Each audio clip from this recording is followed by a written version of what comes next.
Rest in peace, idol. Isang gabi ng Huwebes, lumubog na ang araw. Doon tayo magkita pa sa lubong ko'y sopa upang ating pagatian. Pagdating ng hapunan, meron palang nakaabang sa amin na kamalasan. Eskinita sa ermita, may sumaksak kay Elsa. Sa tagiliran ng isa na makalawang na lanseta, ang gamit upang makuha lang ang kanyang pitaka. Kami mahirap lamang, bakit? お前はもう死んでいる。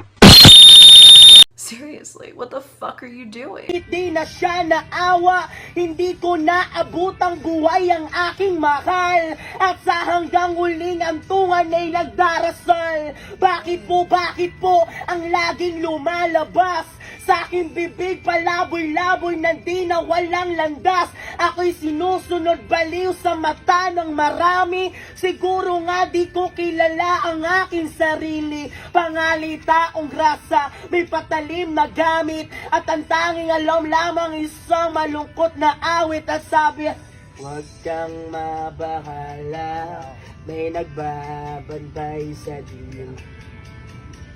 Nag-aabang sa sulok at may hawak na patalim. Di ka hahayaan na muli pang masaktan. Huwag ka nang matakot sa dilim. Yeah. Huwag ka nang matakot sa dilim. Yeah, rest in peace, idol. So, hindi ako nagpunta dito para magpasikat o magpaano. Sadya lang talagang sobrang idol namin talaga to ni Papa. So, ngayon ko lang napuntahan si idol na dito lang pala nakalibing sa Loyola, sa Marikina. So, ayun, syempre, siya yung nagpasimula ng hip-hop dito talaga sa Pilipinas. At yun, idol, sana kung naririnig mo ko at kung nakikita mo to, sana proud ka sa akin. At kahit hindi kita naabutan, sana basbasan mo ko. At syempre, saksi rin si Kuya Jojo, ayan, si Kuya Fresh Boy. Isa yan sa mga dancer ni Idol, ni Francis MC, Kuya Fresh Boy.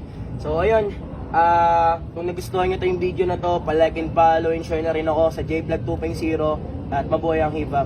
Peace out.